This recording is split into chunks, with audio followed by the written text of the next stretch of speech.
नमस्कार। छत्तीसगढ़ सरकार के एक साल पूरे होने पर सीएम विष्णु देव साय ने अपने मंत्रिमंडलों के साथ अपने एक साल के रिपोर्ट कार्ड जारी किया। साय ने अपने रिपोर्ट कार्ड में महिला, युवा, किसानों, मजदूरों के लिए किए गए अभूतपूर्व कामों का वर्णन किया। आइए जानते हैं साय सरकार के पिछले एक सालों के काम।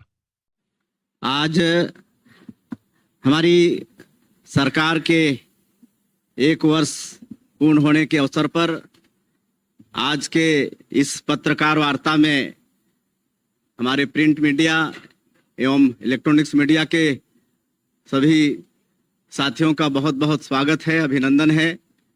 साथ ही आज के इस अवसर पर उपस्थित सभी संभ्रांत नागरिक बंधुगण भी उपस्थित हैं, उनका भी स्वागत है। और हमारे प्रदेश के यशस्वी अध्यक्ष श्री किरण देव जी और हमारे दोनों डिप्टी सीएम श्री अरुण साव जी, श्री विजय शर्मा जी और हमारे मंत्रीगण उपस्थित हैं। आप सभी लोगों का आज के इस अवसर पर स्वागत है, अभिनंदन है। कल 13 दिसंबर है और हमारी सरकार का एक साल पूरा हो रहा है और ये पहला साल आप लोगों के सहभागिता के साथ विकास के लिए समर्पित रहा है। कल ही 13 दिसंबर के दिन हमारी सरकार ने शपथ ली थी और इस 12 महीने में हमारी सरकार ने विकास के अनेकों आयाम स्थापित किए हैं और इस एक साल को हमने विश्वास का साल घोषित किया है। और पिछली कांग्रेस की सरकार में जिस तरह से विश्वास का संकट था, आप लोगों के साथ पूरे प्रदेश को मालूम है। कांग्रेस की सरकार ने अपने जन घोषणा पत्र में किए लगभग सभी वादों से मुकरते हुए लोकतंत्र को ही भरोसे में डाल दिया था और छत्तीसगढ़ के साथ धोखा करने का काम किया था। ये एक बड़ी चुनौती थी और हम लोगों ने, हमारी सरकार ने पिछले एक साल में इस विश्वास को कायम करने का प्रयास किया है। और आज जब एक साल पूरा होने को है तो उसके एक दिन पहले आज हमारी पूरी सरकार, हमारे दोनों यशस्वी डिप्टी सीएम और हमारे ऊर्जावान मंत्रीगण और हमारे सम्मानीय प्रदेश अध्यक्ष जी, आप लोगों के माध्यम से छत्तीसगढ़ की देवतुल्य जनता को धन्यवाद देने के लिए, उनका जो आशीर्वाद पिछले विधानसभा में हमारी भारतीय जनता पार्टी को मिला, उसके लिए उनका धन्यवाद करने के लिए आज यहाँ पर एकत्र है। और ये बताते हुए मुझे हर्ष हो रहा है कि पिछले 2023 के विधानसभा चुनाव में छत्तीसगढ़ की जनता ने, यहाँ के मतदाताओं ने मोदी की गारंटी पर विश्वास किया और हम लोगों को बड़ा जनादेश देकर सरकार में बैठाया। तो हम लोगों ने भी जो मोदी की गारंटी में वादा किए थे, यहाँ की बहनों को, यहाँ के किसानों को, यहाँ के युवाओं को, जो गरीब लोग प्रधानमंत्री आवास से वंचित हो गए थे और कमजोर वर्ग के लोगों को सहयोग करने के लिए जो भी वादा किए थे, इस एक साल में उसको पूरा करने का सौभाग्य हमारी सरकार को प्राप्त हुआ है। और हमने ये भी वादा किया था कि इस प्रदेश में सुशासन स्थापित करेंगे और आज पूरा प्रदेश ये देख रहा है कि किस तरह से भ्रष्टाचारियों के खिलाफ में तत्परता के साथ कार्रवाई भी हो रही है और उनको दंडित करने का सिलसिला भी जारी हो चुका है। मोदी की गारंटी में जो हम लोगों का वादा था कि धान का कटोरा इस छत्तीसगढ़ में जो अन्नदाता किसान हैं उनको धान का कीमत 3100 रुपया प्रति क्विंटल देंगे, वादा हमारी सरकार ने निभाया है। प्रति एकड़ 21 क्विंटल धान खरीदेंगे, वो वादा भी हमारी सरकार ने पूरा किया है।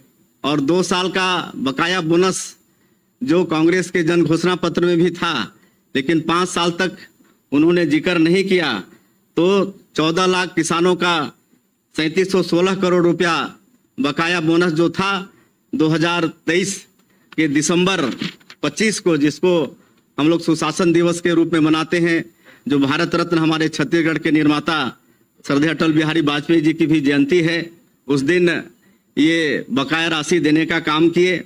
उसी तरह से आज 70 लाख महिलाओं को प्रति महीना महतारी बंधन योजना में 1-1 हजार रुपया उनके खाते में देने का काम कर रहे हैं। अभी तक 10 किस्त दे चुके हैं और कुल 6,530 करोड़ रुपया उनके खातों में महतारी बंधन योजना में भेजने का काम हमारी सरकार ने किया है।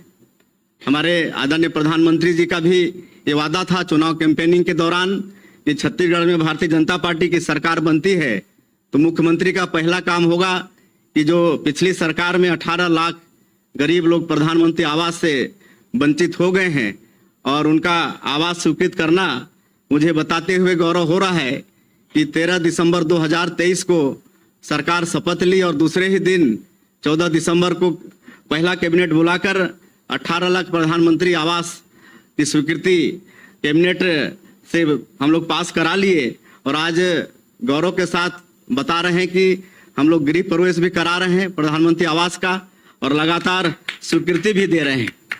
उसी तरह से ये भी वादा था कि जो विशेषकर बस्तर और आपका सरगुजा संभाग है, वनवासियों की बाहुलता है, आदिवासियों की बाहुलता है और जो तेंदुपत्ता है जिसको हरा सोना कहते हैं, उनके आय का एक बड़ा जरिया है, तो उसका कीमत भी 4,000 से बढ़ाकर 5,500 प्रति मानक बोरा कर दिए और उनका पूरा पत्ती सरकार पिछले साल भी खरीदी है।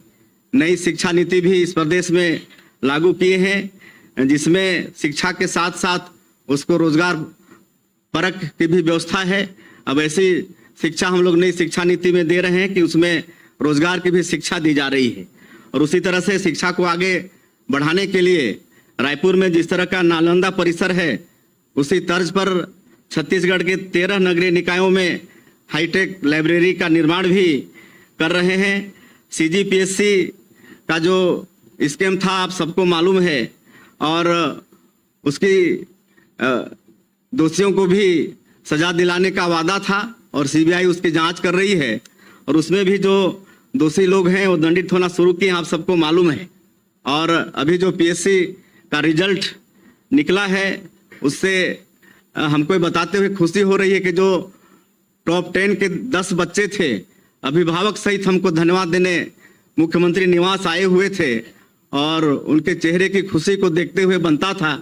और पहली बार अभिभावकों ने कहा कि आज यहाँ पर कोई बहुत बड़े बड़े लोगों के बच्चे नहीं हैं, एक साधारण परिवार के किसान मजदूर के बच्चे हैं। तो इस तरह से जो PSC में पारदर्शिता के साथ ये एग्जाम हुआ, उससे हमारे प्रदेश के युवाओं का विश्वास PSC जैसे संस्था पर बढ़ा है। आज 68 लाख गरीब परिवारों को 5 साल तक मुफ्त राशन देने की योजना भी हमारी सरकार ने शुरू की है। और प्रदेश में सुशासन स्थापित करने के लिए सरकार में हम लोग सुशासन और अभिसरण नाम से एक नया विभाग का गठन भी किए हैं, जिसके माध्यम से प्रयास हो रहा है कि जनता को, आम नागरिकों को छोटे छोटे कामों के लिए दफ्तर के चक्कर लगाना नहीं पड़े। और छत्तीसगढ़ राज्य निर्माता पूर्व प्रधानमंत्री भारत रत्न अटल बिहारी वाजपेयी जो सुशासन का सपना हम लोग को दिखाए हैं, उसको भी पूरा करने का प्रयास ये सरकार कर रही है। और पुराणों में जिसे रामराज कहा गया है, उसे ही हम लोग सुशासन कहते हैं। हमने प्रदेश में सड़क, रेल और हवाई सुविधा का भी विस्तार किया है और डबल इंजन की सरकार है, इस कारण भी इन क्षेत्रों में प्रदेश को लाभ हो रहा है। अंबिकापुर में हवाई अड्डे का इनॉग्रेशन हो गया है और बहुत जल्दी इसी महीने वहां पर फ्लाइट भी शुरू होने वाली है।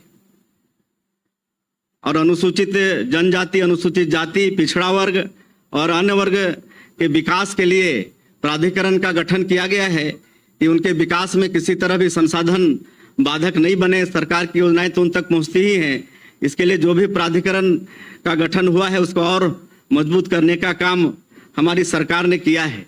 और ये छत्तीसगढ़ में जनजातीय समाज का सम्मान बढ़ाने के लिए जो उनके पुजारी होते हैं, बैगा, गुनिया, सिरहा, इनको 5-5 हज़ार रुपया सालाना देने की घोषणा भी हमारी सरकार ने की है। और ग्रामीण क्षेत्रों में एक अखड़ा होता है जहां पर उनके सारे सांस्कृतिक कार्यक्रम, पूजा पाठ, कर्मा वगैरह संपादित होते हैं। तो ऐसे बस्तर और सरगुजा संभाग के या जो भी ट्राइबल गांव के अखड़ा, उसका विकास का एक संकल्प भी हमारी सरकार ने लिया है। बस्तर में पर्यटन कॉरिडोर का निर्माण भी किया जा रहा है और मुझे आप लोगों को बताते हुए ये गौरव हो रहा है कि संयुक्त राष्ट्र विश्व पर्यटन संगठन जो है, जो पूरे विश्व में 20 गांव का चयन किया है पर्यटन के क्षेत्र में, उसमें हमारा छत्तीसगढ़ का गांव धुड़मारास वो शामिल हुआ है। ये छत्तीसगढ़ के लिए बहुत ही गौरव का विषय है। अब हमारा ये छत्तीसगढ़ विश्व पर्यटन के निगाह में भी आ गया है। हमारे जसपुर में एक प्राकृतिक मधेश्वर पहाड़ है जो प्राकृतिक विश्व का सबसे बड़ा शिवलिंग है और उसको मान्यता मिली है, भी गौरव का विषय है। और भगवान राम से छत्तीसगढ़ का गहरा नाता है। माता कौशल्या का ये मैके है और भगवान राम जो हमारे भाचा हैं, अपने 14 साल के वनवास काल में से 10 साल हमारे छत्तीसगढ़ में गुजारे हैं।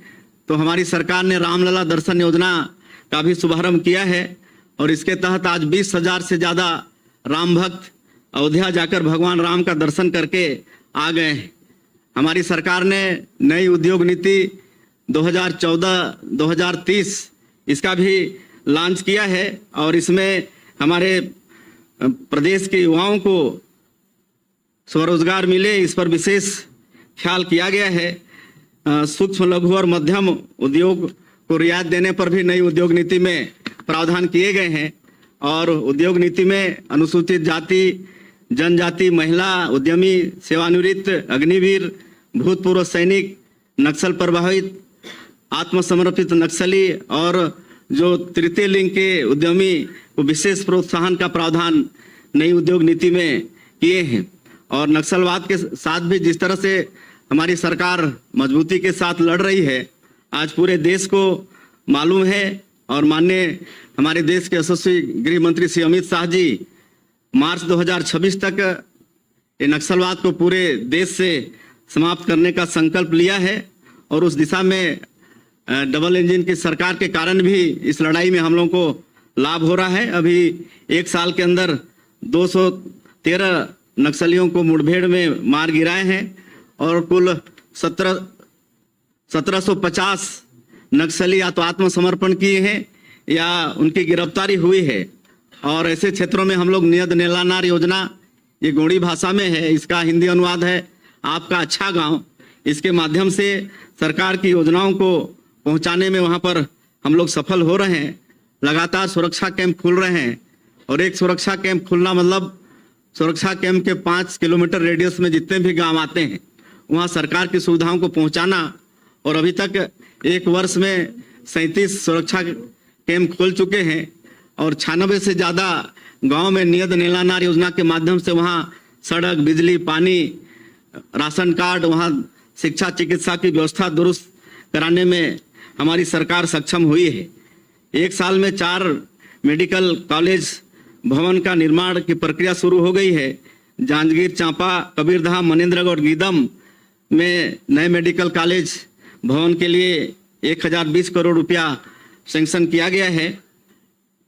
और इस प्रदेश ने डबल इंजन की सरकार के कारण बड़ा तेजी से साल भर में विकास किया है। सड़क के क्षेत्र में कुल 31,000 करोड़ रुपया की परियोजना, 31,000 करोड़ रुपए का विकास काम स्वीकृत हुआ है। और इस तरह से प्रदेश में सड़कों का ये नेटवर्क का जाल बिछेगा। उसी तरह से अनेक नई रेल लाइन की भी स्वीकृति पिछले 1 साल में मिली है। तो इस तरह से 1 साल में हर क्षेत्र में विकास करने का प्रयास इस सरकार ने किया है। और जिस तरह से पिछले रायपुर दक्षिण के विधानसभा चुनाव में हम लोग को सफलता मिली है, क्योंकि ये प्रदेश की राजधानी, यहाँ सभी तरह के लोग रहते हैं, सभी जगहों के लोग रहते हैं। और वहाँ जो हम लोग को, हमारी पार्टी को ऐतिहासिक सफलता मिली है, सफलता इतनी बड़ी कि कांग्रेस का प्रत्याशी जितना वोट पाया है उससे ज़्यादा की जीत हमारे प्रत्याशी की है, भारतीय जनता पार्टी की है। तो ये इस बात का प्रमाण है कि छत्तीसगढ़ की जनता ने मोदी की गारंटी पर और हम लोगों ने जो सरकार के माध्यम से हर वर्ग के विकास के लिए छत्तीसगढ़ के अंदर में 1 साल में काम किया है, उस पर मुहर लगाई है।